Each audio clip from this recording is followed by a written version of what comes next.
Tani do të kemi një të ftuar mjaft interesant sepse në 5 prill e dini ku do jemi ne, besoj. Ne dim, po ta marrim vesh të gjithë fatos ku do jemi.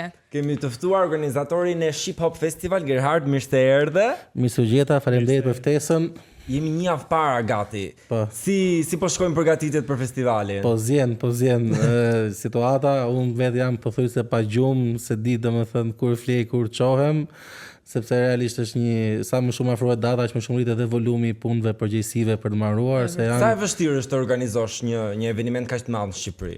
Tani me të drejtën jemi tek viti 4 që organizojmë eventet e hip-hopit me krye Ship Hop Festin, kështu që le themi me kalimin e kohës lehtësohet pak, po teksa arritet po themi madhësia dhe madhështia pse jo e vendeve tona, patjetër që dalin dhe sfida të reja. Kështu që gjithmonë është munduese, po dhe shpërblyese njëkohësisht kur e kemi me qef. Tani gjithë ky festival i madh, besoj dhe shpenzimet për ta organizuar janë shumë të mëdha, po ndërkohë bileta 10.000 lekë, pse kaq e lirë? Të vjetra, 10.000 lekë të Po, vjetra. 10.000 lekë vjetra, po. 10.000 lekë të reja.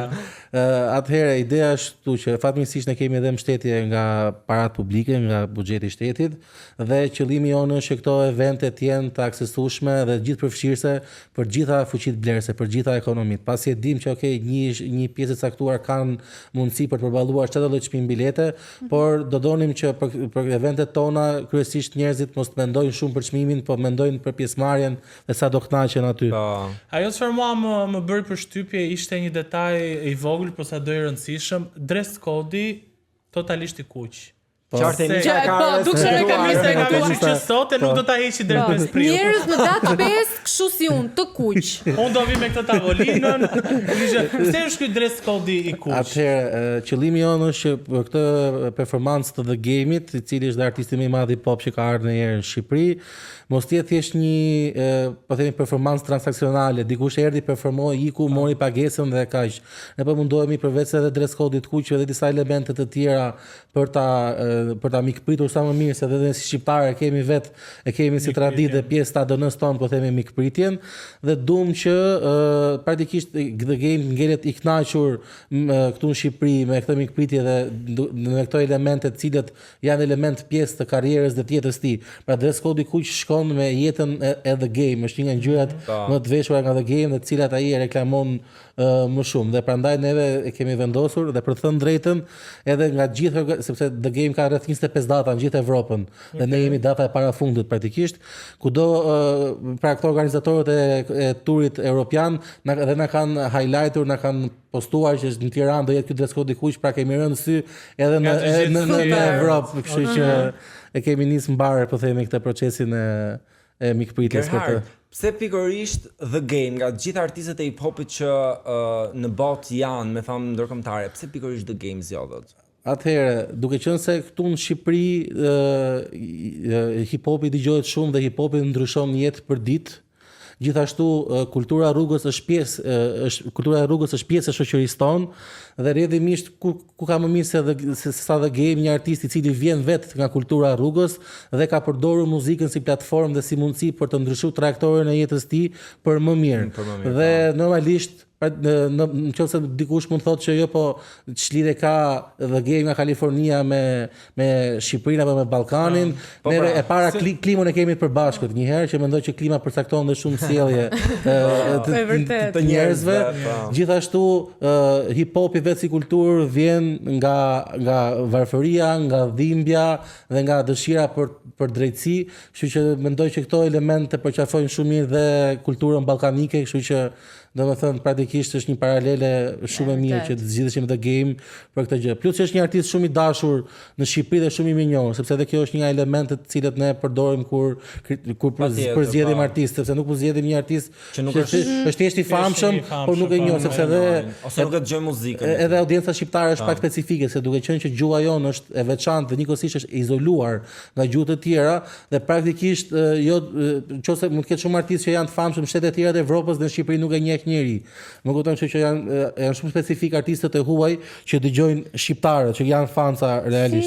Si rat të kontakt me The Game, si ishte qastja e parë kur e kontaktuat, i thatë që duam t'ju kemi dhe në Shqipëri? Atëherë, ne me The Game kemi një histori që në 2023-shin kemi patur kontakt, kemi qenë për ta sjellë në nëntor-dhjetor të 2023-shit dhe mbyllëm kontratën, kemi mbyllur dhe pagesën ato kohë, por ai pati një problem teknik me vizën, pasaportën dhe u detyrua ta anullonte gjithë turin e tij evropian ato kohë.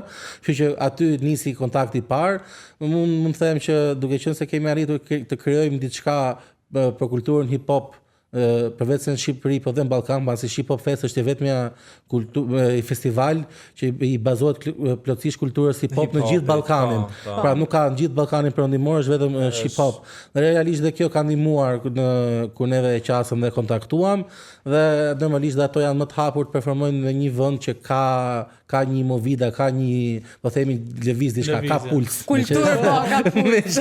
Që si llapi. A ka pasur në momentin që ju ra dakord për marrëveshje dhe gjitha këto, a ka pasur një kërkesë të çuditshme The Game-i?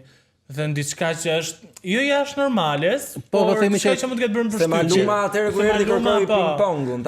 Ping-pong, alkool, çumxhakiza. Se ne kemi sjellë Rich the Kid më përpara, dhe me thënë drejtën dhe artistë të tjerë dhe krahasimisht me artistët e tjerë, kërkesat e The Game-it ishin më me këmbë tok, që më çuditi me thënë drejtën. Por që ishin më këmbë tok, besoj që edhe artistat me sa më shumë kalon koha dhe ato vetë piqen dhe janë më të thjeshtë, ndoshta kur janë artistë të rinj dhe në fillimet e famës tyre mund të lejohet pak kjo kapriçoja apo 2-3 element. Por në fakt është që se mund të zbuloj diçka, shumica e artistëve ndërkombëtar vendosen disa të dhëna, po themi ca kërkesa që mund të jenë duken çuditshme për shkak se ato duan të testojnë edhe angazhimin e promotorit ndaj tyre. Sa seriozisht e kanë marrë, domethënë, kështu që është edhe pak trik kjo, domethënë që ato edhe për shembull normalisht janë dhe kështu, po themi triqe që ato i përdorin sepse nëse ti se plotson ato mbase mund të prishin dhe kontratën dhe të marrin dhe parat dhe mos performojnë. Pra nuk është se bëjnë për ato qëllim, po e kanë si trik në mend. Me që ra fjala te kontrata, ti the që është mbyllur që në 2023-shin. Edhe çmimin. Se është mbyllur 2023-shin. Se në fund të ditës jemi shqiptarë. Ta thonë është paguar 200.000, ca thon 150. 300 pazari financiar. A keni bërë pazar një? A keni bërë se ne shqiptarët e kemi donalesh kaq? Patjetër që kemi tentuar me bë pazar. Po s'ka pasur jam duke. Jo, e morëm diçka të vogël për shkak se nga që u bë që në 2023-shin dhe ajo anullua edhe kishte një farë përgjegjësie le të themi ndaj nesh. U dorëlëshua pak. Kështu që e bëri këtë gjë. Dhe që shifrën e saktë nuk do të them, por mund të them që jeni afruar me jemi afruar. Te 200-ja, ani. Juve na i keni rritur shumë pritshmërit. Pra në këtë edicion është Elaj, është Westside Family, është Ronela, është Dexter. Kemi dhe The Game. Çfarë duhet të presim ne në edicionin e radhës? Surprizë. Ose çfarë bën ndryshe këtë festival? Unë them që mund të prisni mbas edhe në një Drake, në një Eminem. Jo! Pra jeni në tentativa me Drake dhe Eminem? Kemi qenë me Drake, kemi qenë në tentativa që kur ai nxori atë këngën Polar Opposite, mos gaboj që ishte me atë që i bëri buj ship, që edhe që doli dhe në intervista duke folur që doja vizitoja Shqipërinë e kështu, dhe që atëherë kemi qenë në bisedime dhe kemi marrë një farë të drejtë që quhet first bidder, pra që nëse ai do vinte në Evropë, ne kishim të drejtën e ofertuesit parë. Domethënë deri në këtë pikë shkoi biseda me kampin e Drakeut dhe aktualisht jemi edhe në bisedime me kampin e Eminemit për këtë verë. Hajde, verë pas Eminem. Nuk kemi asgjë konkrete akoma, jemi në bisedime sepse realisht që të vijë Eminemi këtu duhet ta japi një çmim preferencial dhe inshallah po themi magnitet nga skena jon dhe nga ajo që çfarë ndodh në Shqipëri dhe në Ballkan, sepse do jetë domethënë një farë koncerti që po u bë do jetë me një çmim ndryshe nga ai që Eminemi merr zakonisht. Dhe kështu që shpresojmë që po të na pranoj edhe ta bëjmë këtë gjë. Do ishte super ta kishim Eminemin. Gerhard, unë të falenderoj shumë që ishe pjesë e What the First. Ne të tre do na kesh aty në 5 prill. Tani që ti themi dhe njerëzve kur fillon, çfarë ore. Atëherë eventi dyert hapen në orën 18:00 në 16 dite dhe eventi është deri në mesnat. Kështu që në fillim normalisht është warm-upi me DJ, në mas orës 8 fillon edhe live-i, biletat kemi kaluar 80% kapacitetit, kështu që them me nxitoni. Edhe për çdo pyetje pa qartësi në shiphopfest.al Instagram mund na kontaktojnë dhe i përgjigjemi për një herë, përveç aty janë edhe gjithë të dhënat. Ka feshuar. Dyert hapen në orën 6, ne në 6:05 atje në arket. Dhe ne ndërkohë do nxjerrim dhe një surprizë shumë të bukur për gjithë ndjekësit e WTF-s në Instagram. Na ndiqni në Instagram, WTF Show by Andale. Ndërkohë që ritakimin e përjashëm e kemi të premten tjetër në orën 8. Na ndiqni sepse ne për çdo gjë themi WTF. Patim. Në qoftë se ju pëlqeu kjo video që sapo pat, na bëni subscribe në kanalin tonë në YouTube dhe na ndiqni në të gjitha rrjetet tona sociale. Ándale.